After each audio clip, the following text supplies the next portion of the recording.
नमस्ते everyone and good morning. हिजो चाहिँ हाम्रो घरमा सराद थियो।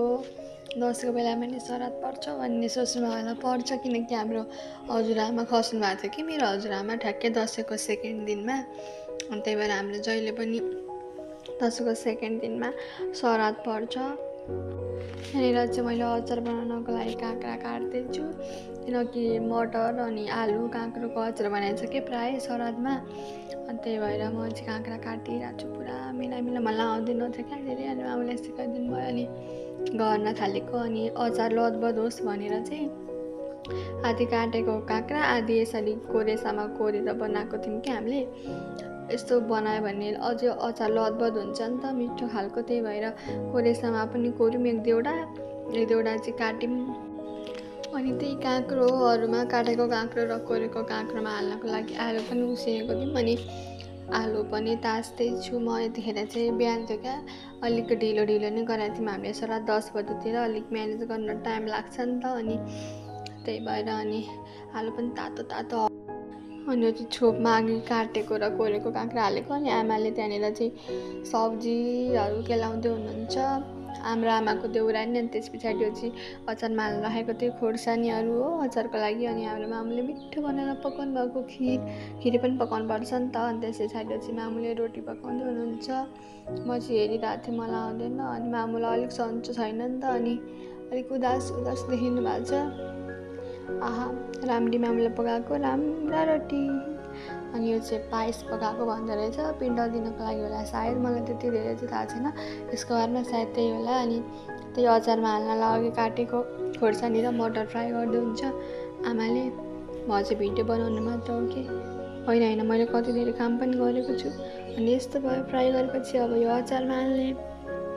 अनि यहाँनिर चाहिँ म सिक्छु भनेर मामले सिकाइदिनुहुन्छ, बिचरा नसकी बिरामी हुनुहुन्छ क्या कसरी। अनि त्यसरी अलिक मामको एनर्जी नै छैन, अनि अलिअलि सिक्नु भएन भनेर मुख खुम्च्याउँदै हुनुहुन्छ। यताबाट नछिरा यताबाट माटा झार्ने हो, एकतिरबाट नझार भनेर भन्नु क्या।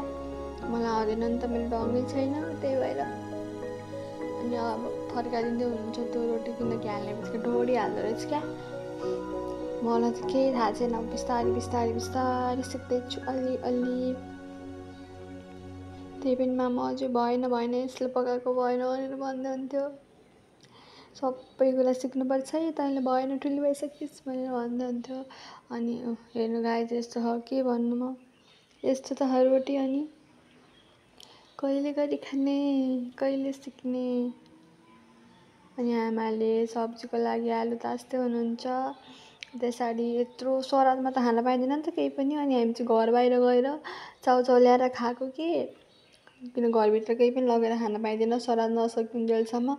अनि भोक लागेर मरिँदैन यत्रो काम गरेपछि। अनि खाइ भने त्यहाँ कुपन परेको रहेछ कि एउटा, मतलब स्क्यान गर्ने टाइपको। अनि त्यहाँ स्क्यान गर्नुहोस् भनेर भनिरहेको थियो। अनि स्क्यान गरेर यस्तो हेरिदिउँ भनेर राखेँ। अनि मसला हाल्यौँ, कराकरुक पार्यौँ। अनि त्यसरी अब चाउचाउमा पानी हालेर खाँदा यति मिठो हुन्छ, पेट पनि भरिने मिठो पनि हुने।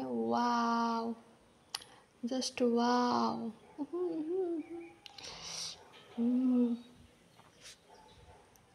अब खाने त अब खाने वाह कहिले खाने नपाए जस्तो देखिरहेको छ। So sad. मेरो भाइले चाहिँ फर्स्ट टाइम खाएको क्या, यसरी कहिले पनि खाएको थिएन। अनि त्यसलाई चाहिँ अलिअलि मात्र मिठो लाग्यो अरे, धेरै लागेन अरे। अनि त्यो अघि परेको कुपन स्क्यान गर्दैछ यहाँनिर अर्को भाइ चाहिँ। अनि आमाले देखिहाल्नु भएन उहाँ राखेको छु भनेर भन्नुहुन्छ मामलाई। अनि माम चाहिँ गरोस् यसको यो बेला भनेर भन्दै हुन्थ्यो क्या। अनि त्यही सिधाको लागि के ठिक्का पार्दै हुनुहुन्थ्यो पुजेको लागि, कति सामान ठिक पार्नुपर्छ नि त। अनि म चाहिँ यताउति डुलिरहेको थिएँ, दिइरहेको थिएँ, यस्तो उस्तो गलेर हैरान भएको थियो मान्छे। त्यही पनि गरिरहेको थिएँ म अलिअलि।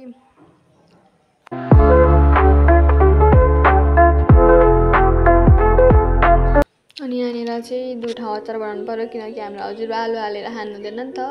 अनि उहाँलाई फाल्टै बनाइदिनको लागि निकाल्दै थिएँ म एउटा टिफिनमा। अनि हामीलाई सोध्दै थियो यति भए हुन्छ भनेर। अनि त्यसरी अब हाम्रो लागि त आदिमा बनाउन आँटेको मैले।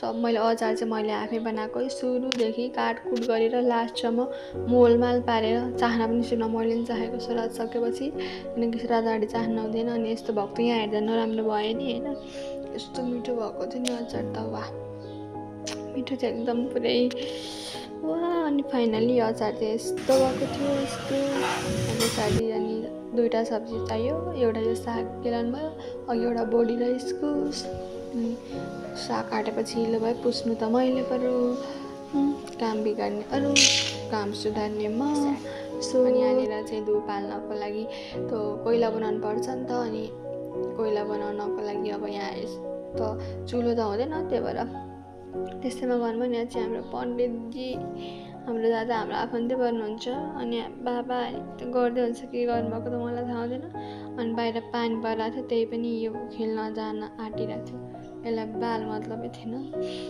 मलाई खेल्न पाए भइहाल्छ अनि यहाँनिर चाहिँ मेरो रोज फुल कति राम्रो थियो पानी पर्दा झन् कस्तो राम्रो देखिरहेको थियो यस्तो भएको थियो नि पानी पर्न पुरै बिजोग भएको थियो यहाँ चाहिँ त्यही श्राद्ध गर्नुभएको उहाँ छेउमा चाहिँ हजुरबा र आमा हुनुहुन्छ कान्छी हजुरबा र कान्छी आमा हाम्रो बाबाहरू 3 भाइ हो नि त अनि बाबाको कान्छो काका काकी हो क्या बाबाले के गर्नु तर्कान दिनुभएको होला सायद अनि त्यो बाहिर सिलाउनु लानुपर्छ क्या पुरै दो बाटोमा कि कता खोलातिर कता लानुपर्छ अनि त्यसरी यो नहरमा लानुको लागि निकाल्नु भएको आमाले त्यसरी अनि पानी परेको थियो नि भाइले बाबालाई छाता ओढाइदियो अनि मेरो बाबा पनि लिएर जानुभयो खेल्नको लागि अनि मेरो तास खेल्दै थियो अल्छी लागेर के गरौँ भयो अनि तास खेल्यो अनि सक्छ गर्दै थियो यस्तो यिनीहरू त के भनेर टिक्क लगाउँछन् घरि पालो वा वा वा अनि टिका लगाएर मैले पाएको पैसा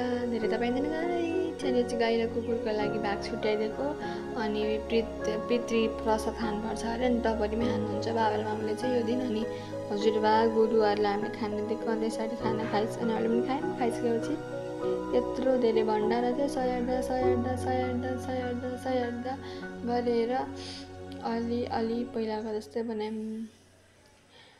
घरि यो खन्या घरि त्यो खन्या घरि माम घरि दाल औ बाबा यस्तो गाह्रो गरिन्छ नि श्राद्धको दिन बिहानदेखि गरेको गरे